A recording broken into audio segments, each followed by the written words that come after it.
tentang konten-konten yang berisi DFK, disinformasi, fitnah dan kebencian, yang makin ke sini itu nggak hanya makin serius tapi makin profesional, seru ya, dan diskusi lumayan intensif dengan Mas Wamenkom Diji, dan kita bertemu dalam satu keprihatinan yang sama. Kita ketemu dalam satu keprihatinan yang sama tentang kondisi ruang digital kita saat ini, terutama informasi-informasi yang beredar, termasuk juga informasi yang beredar soal pemerintahan. Kami beberapa waktu ini memang memantau, teman-teman Komdiji juga memantau, bahkan jumlahnya kalau di Komdiji itu ada, tentang konten-konten yang berisi DFK, disinformasi, fitnah dan kebencian, yang makin ke sini itu nggak hanya makin serius tapi makin profesional, ya, makin profesional. Dan ini bisa saja tidak hanya membuat kegaduhan tapi juga meresahkan, bisa memecah belah bangsa, bahkan bisa menghambat pembangunan kita. Kantor PCO sebenarnya sudah membuat semacam cek fakta. Teman-teman juga ada yang pro kontra lah dengan cek fakta yang dibuat oleh PCO. Tapi maksud kita membuat cek fakta itu adalah untuk meminimalisir dampak dari disinformasi, fitnah dan kebencian. Dua yang terakhir yang kita buatkan kontra DFK-nya, mungkin teman-teman juga lihat, adalah kan pernah ada Ibu Menteri jadi korban deepfake, dan itu memunculkan kemarahan yang luar biasa. Padahal Ibu Menterinya dibuatkan deepfake-nya palsu lah, tidak ada ngomong begitu, tapi kemudian tapi kebencian kayak gini kan ditumpuk terus menerus. Jangan dipikir kalau sudah selesai satu masalah kemudian udah hilang begitu aja, dia kan menumpuk terus menerus tuh. Atau ada kemarin ada teman dari sebuah pusat studi bilang, gaji pejabat ini nggak bayar pajak kan. Bupati, gubernur, menteri, presiden itu nggak bayar pajak gajinya katanya. Ini kan penyesatan. Dia nggak deepfake tapi dia ngomong beneran, tapi ini juga penyesatan dan diberi panggung lagi terhadap penyesatan-penyesatan. Padahal aturannya jelas kok.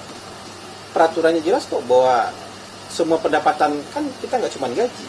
Semua penghasilan yang kena pajak ya pasti akan dipotong pajak gitu. Kecuali yang gajinya tidak kena pajak, kan memang ada yang PTKP, penghasilan tidak kena pajak. Nah, konten-konten seperti ini ada mungkin puluhan ribu.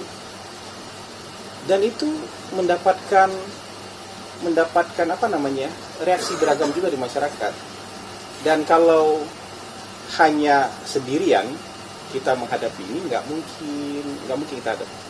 Sejauh ini konten DFK-nya kantor komunikasi mungkin baru 62 tema, sementara tiap hari produksinya banyak sekali. Makanya kita apresiasi sekali sama teman-teman media yang sudah punya kanal serupa, yang sudah juga punya kanal cek fakta. Dan buat teman-teman yang belum, kita juga mendorong teman-teman media yang belum punya kanal cek fakta juga membuat kanal yang serupa, kanal cek fakta. Supaya apa? Supaya makin banyak orang yang terjun di ranah ini, supaya nggak mungkin satu pihak nih, karena ini produksinya bisa ratusan, bisa ribuan per hari. Dan kalau hanya satu pihak, dua pihak saja yang mengcounter ini nggak akan cukup waktunya. Jadi teman-teman yang sudah punya kita apresiasi, teman-teman media yang belum punya kanal cek fakta kita dorong untuk juga punya kanal serupa. Karena PCO sebenarnya pemerintah nggak mau memonopoli cek fakta, tapi kan harus ada yang memulainya, harus ada yang menginisiasinya. Dan kita berharap teman-teman juga punya keinginan yang sama untuk membuat kanal cek fakta. Karena kalau tidak, teman-teman, ini masyarakat kita lama-lama akan terjerumus ke dalam namanya, saya suka dengan istilah 3 huruf, namanya KJR. KJR itu dalam bahasa Inggris knee jerk reaction. Jadi kalau kalian ke dokter saraf, dipukul sini tuh, tendon sini tuh, dipukul otomatis bereaksi. Nggak lewat sini, nggak lewat otak, dia otomatis bereaksi. Jadi banyak di kita itu ketika ada konten lewat, kita nggak mikir, nggak cek ulang, nggak lihat-lihat lagi berita yang sebenarnya, langsung bereaksi. Lihat satu konten langsung bereaksi. Kayak orang diet, tapi dietnya nggak pas ini. Kalau diet makanan oke lah, saya kayaknya perlu diet makanan nih. Mas Wamen juga perlu diet makanan. Tapi diet berita, diet informasi, jadi yang dilihat cuma videonya aja tanpa dilihat sumbernya, kredibel apa enggak, yang dilihat judulnya saja, nggak dibaca beritanya. Diet, jadi yang dimakan judulnya aja, beritanya nggak dimakan gitu. Kadang-kadang kan judul kan juga kadang-kadang dipoles sedemikian rupa supaya menarik kan gitu. Jadi, nah itu keprihatinan kita. Nah, tadi kita ketemu nih dengan Komdigi. Kalau kita misalnya tidak bersinergi, tidak hanya pemerintah tapi juga dengan teman-teman media, bangsa kita pasti akan terpuruk ke dalam perpecahan kebencian. Karena materi-materi materi-materi yang membuat emosi ini ternyata laku, cukup laku gitu, cukup laku, banyak peminatnya. Dan itu tadi knee-jerk reaction itu, bereaksi tanpa pakai mikir gitu. Begitu udah lihat, oh ya udah, apalagi kontennya kebencian terhadap pemerintah, udah langsung marah-marah aja. Kayak konten-konten misalnya waktu demo di Pati dibilang ada yang meninggal, kantor kita udah langsung ditanya tuh, bagaimana pendapatnya demo di Pati ada yang meninggal. Kita udah, kalau ada yang meninggal, kita cek sana sini, ternyata nggak ada yang.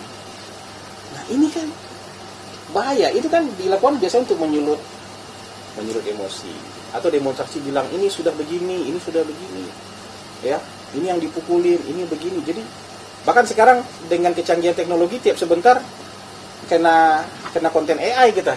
Yeah. DPR dibikin penuh, tapi semuanya AI, ya.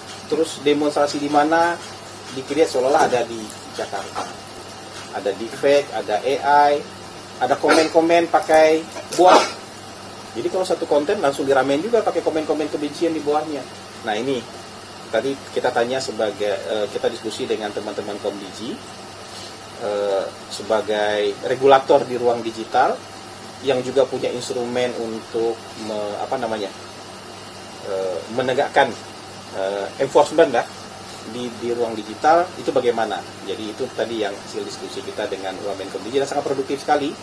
Dan Mas Wamen tadi juga ternyata punya temuan keprihatinan yang sama, sehingga ini harus dijalankan sama-sama. Jadi penyadaran, edukasi dijalankan, ya, konten-konten yang meluruskan dan sifatnya edukatif kita jalankan, tapi penataan ruang digitalnya harus dijalankan juga gitu, tadi dari Mas Wamen disampaikan.